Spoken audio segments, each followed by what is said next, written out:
Washington is already corrupt enough, but the ante has now been raised. The unions are running roughshod and demanding payback on their investment. Those are the words of Andy Stern, not mine. The people are now being ignored. Ethics and values are thrown out the window for anything that suits anybody's purpose. Healthcare votes. Everything's starting to come undone. And this is where it gets frightening, but also a ray of sunshine, possibly. A congressman, a Democratic congressman. His name is Eric Massa. He's from New York. He is the center of some controversy. You might have heard about this. He voted against cap and trade, and that really hacked off top Democrats. Now he's against Obama's health care plan as well. Well, there's been some leaks of some scandals in the press, et cetera, et cetera. Here's what Massa said on his radio broadcast yesterday about what happened after he voted against cap and trade. Listen.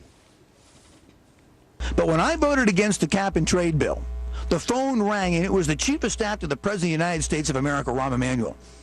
And he started swearing at me in terms and words that I hadn't heard since that crossing the line ceremony on the USS New Jersey in 1983. Okay.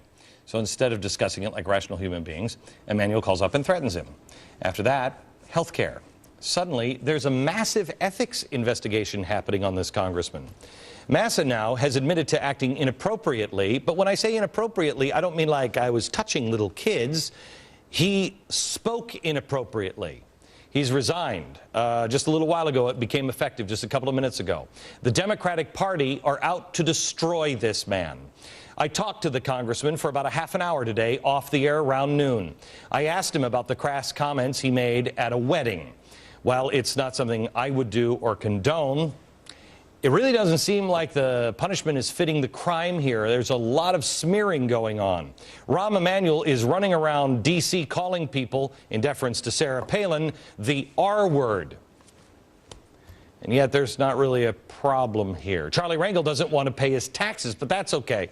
But Massa says a dirty joke, and he's pushed out. There is something going on, and it is really bad.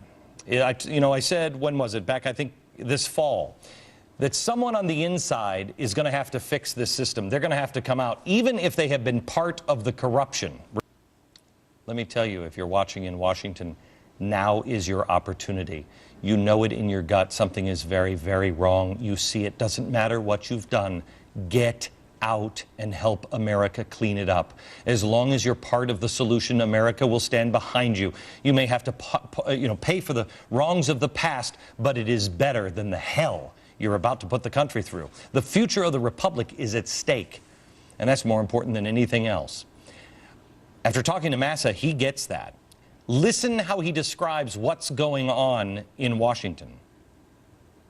I've had union leaders tell me point blank, we are not going to contribute to your campaign unless you vote for this health care bill. Is that or is that not a bribe? At the heart of everything we face in this country today, at the heart of the destruction of our democracy, at the heart of our inability to solve our problems, at the heart of the inability for us to actually pass to the next generation of Americans something greater than we received from our parents, is the incredible corruption of money in politics today. This is what needs to happen. America is a forgiving place. If you admit you've done wrong, vow to change, stand up against the corrupt nightmare that has become Washington, America will stand behind you. Because we all know it's out of control. And we're all begging for a little bit of hope, a little bit of a solution, anyone with any bit of honor. Whether you agree with Massa's table manners or not, tell me if this isn't true. It makes me weep when I realize our nation is being destroyed from within. You cannot effectively govern this country without the consent of the governed.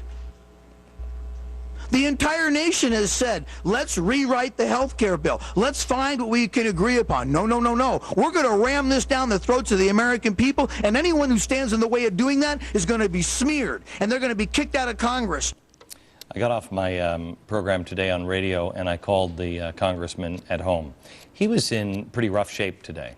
Everything that he thought he believed in is crashing down around him. I asked him a couple of questions. I said, first of all, why are you resigning? He gave me an answer that truly makes sense. I'm not saying he's, pure as a driven snow. I don't know. I don't know the guy. But this is a moment that will decide the course of this nation, possibly. He's going to be with me for a full hour tomorrow, an exclusive interview. You need to hear the explanations and the stories he told me today. I ask you, if you're a Republican or a Democrat, please listen to him and decide for yourself. Someone needs to expose the game, and Massa is doing it. We will find out for sure tomorrow at 5 p.m. Eastern. All right, why is it so vital right now